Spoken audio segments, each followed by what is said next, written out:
Welcome to Salon Talk, Stylist to Stylist, where we get into some things. Okay, so today's topic is something that was just placed on my spirit, and I need to share this with you guys. I know this can help somebody because somebody needs to hear this.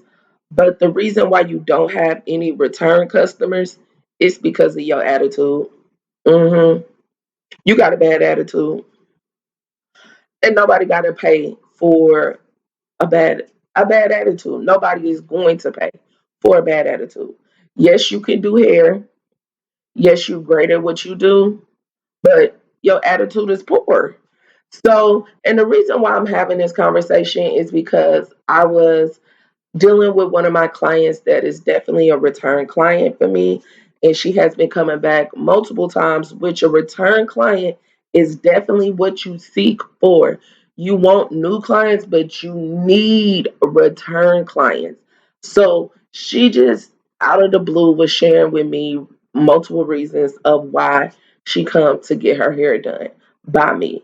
And one of her reasons was she said your attitude is very good. Like you have a pleasant attitude and you're a kind person. And I do understand some clients being kind to them don't work because they on some type of demon time. And I'm not talking about those type of clients that want to be difficult because they just feel like they should be difficult and they come in there with an arrogant attitude. Absolutely. I'm not talking about y'all. Y'all, I won't even do y'all hair. I'm talking about those clients that maybe they just have a little request in their service, and you, as a stylist, you so arrogant, you so cocky, you so full of yourself, can't nobody say nothing to you. You got a bad attitude. Okay, so let me tell you why I want to have this conversation. Because I had a client that is very opinionated when it comes to her service. She definitely liked to make requests. Now, is it to the point where I'll be like, ooh, child, please get up out of my seat. I don't want to do your hair. You getting on my nerves. Absolutely not. But to some people, it can be irritating because of course, she makes requests on what type of music she likes to listen to or what type of TV shows she likes to watch when she's getting her hair done in a salon. She makes requests when it comes to like her shampoo service, how she would like it to be done. And sometimes she asks me how long can a service be because she want to gauge the time frame, right? And of course, I'm not exactly to every minute, but I try to give my clients an estimated time so they can be aware how long a service can be. Now, I know clients like this can sometimes get a bad rap and a bad title as being called picky, always got something to say, hard to deal with, difficult to service them, things of that sort. But honestly, sometimes I think that those are like kind of harsh to title those type of people like that because everybody is not the same. Now, do I believe you need to be a pushover as a business owner? No, it's actually impossible. If you want to be a successful business owner, you can't be a pushover. You need to have boundaries, you need to have rules, you need to have standards, and that needs to be across the board for yourself and for your client. And also, you need to set the tone. It does need to be a pleasant tone set, and you should always be the one setting that tone and you should always be the one keeping that tone going. Okay, now by saying all that, this is where self accountability comes in.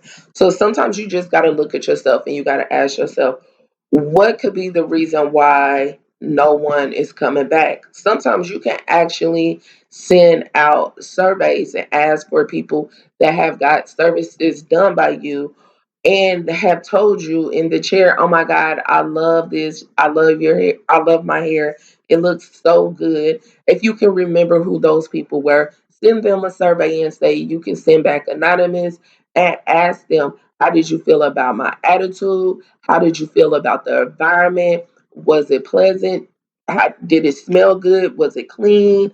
Ask the serious questions that will help you grow as a business owner, will help you grow in your personality, and help you grow in your character. Because that's a big, important thing when it comes to you doing anything in life, but also growing in this industry where it's thousands of hairstylists, and hairstylists are coming up every single day. It's not just your talent that is going to make you successful in this business. It's not just your talent that is going to give you longevity. You need more than that. You need to understand how the business works, but you also have to understand, do I have a bad attitude? What is going on with my attitude? Fix that. You got to fix it. Now, if you somebody that's the opposite of what I'm just talking about, you don't have a bad attitude. You actually are a very pleasant person. You feel like maybe you a little shy, and you find yourself always being walked all over and being pushed over. You find yourself always negotiating with your pricing, and you always lose at the end of that because somebody always leave with a major discount. You're not very confident in who you are and your work. You also need to work on that. You need to work on your confidence. And how you work on your confidence in this business is you have to have those tough conversations with yourself and look at your pricing and look at your actual service. Am I charging too much? So if you look at your service and you look at your pricing and you actually say to yourself, I wouldn't pay the price that I'm asking for what I actually gave my client, then the math ain't mathing. You need to cut it. You need to cut your pricing. If every single client that comes through your door is getting a discount, the math ain't mathing. You probably need to lower your prices. And if you see people charging the same amount you charging, but you actually can see that their work is greatly better than yours, once again, the math ain't mathing. You're gonna have to cut it. So those are some of the things those are tough conversations you gotta have with yourself, but they're very necessary to get you to the next level so you can build on your confidence, and so you don't have to worry about constantly giving discounts. Also, something that is very important, you shouldn't be offering any service that you are not comfortable in doing. So you shouldn't even have a price for a service that you actually know deep down inside you don't know how to do, or you're learning and you're at the stage of where no one will feel comfortable walking around with your hairstyle. If you are at this stage, then this is the time you invest back into yourself. You continue to practice until you get better. If you can find courses and classes that you can get paid for someone that has experience in doing what you are trying to do, go to the courses and classes, invest in yourself. If you can find YouTube videos, go to YouTube videos and watch those. If you can find online courses, go do your online courses. But it's so many ways that you can build your confidence as a hairstylist, and you can grow into this industry, and you can change the overall tone in your business and find yourself having new clients and equal return clients, and having a great foundation where you can make money consistently and your books can stay full and ready to go. So, definitely your attitude, both ways, whether you have a bad attitude and you feel cocky and arrogant and you come off like nobody can say nothing to you, that's going to cut your book short. Nobody is going to book with a bad attitude stylist. Or if you have this so pleasant attitude that you're being a pushover and people is able to just come in your salon and run amok and do whatever they want and take whatever they want and not pay for nothing, you're not going to win that way either. You have to pick a middle. You have to have balance. So you definitely can take out time to rehearse with yourself how to deal with an opinionated client. Also, you can rehearse on how to deal with a difficult client and practice on your friends and family and get their opinion and their suggestion. Ask them how they feel about how you dealt with that situation.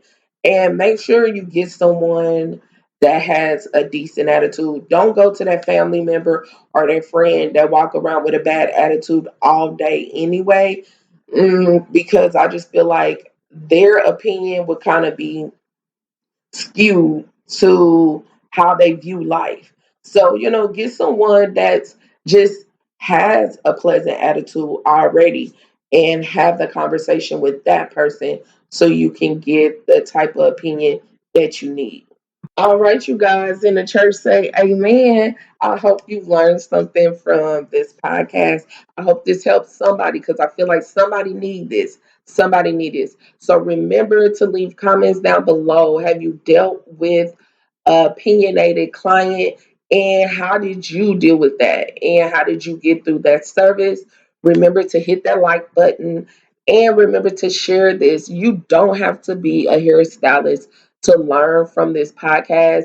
I believe this podcast can help first time business owners in so many ways where you don't have to make the mistakes I made, or you could just grow with me as I grow in building my brand and building my business so you could kind of have a blueprint on what you can do to make your business successful as well. So you guys know I like to always end my podcast with some type of quote or something that I feel when it comes to failure and give y'all a positive spin on it. Okay, so here it goes. Sometimes the reason why you fail isn't because you're not great at what you do. And we all know, and you have heard it multiple times, you have great talent. But sometimes the biggest thing that get in our way is our attitude. And the great thing about your attitude, you are the only one that can change that for the better and make yourself grow in this industry. So if your attitude is your problem, fix that and you won't see failure. Okay, you guys, thank you for listening to my podcast and I'll talk to you next Wednesday. Bye.